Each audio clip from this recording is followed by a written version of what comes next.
I'm Sean Collins. I'm the esports reporter with the Dallas Morning News, and I cover the Dallas Fuel of the Overwatch League. And just wanted to bring my post Kickoff Clash power rankings, tier maker, however you wanna spin it. I think in that S tier you got to put the Gladiators at first.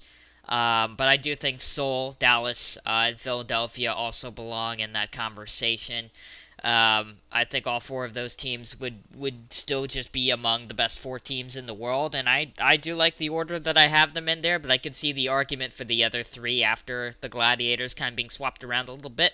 The APAC region's a little bit hard to predict right now because, like Shanghai, for example, they can beat Seoul, but then they just get crushed by the Fusion, and it's kind of weird. But in that A tier, I do have Shanghai, San Francisco, and Atlanta. I think that those are three teams that I still feel comfortable putting above everybody in the rest of the tiers, but not quite into that completely elite category.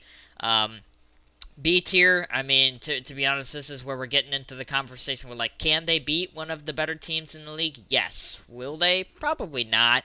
But they can all kind of mix in and beat each other. I do think that the Spark and the Mayhem and the Outlaws kind of fit into that top area of the B tier, but I don't feel too passionately about like swapping those guys around as well. In the C tier, Boston, Washington, Paris, and the Charge. I feel like all of those teams don't necessarily belong at the very bottom, but they are teams that definitely need to either improve or they need to get a lot more consistent if they want to be winning some tournaments or winning some matches in tournaments this year.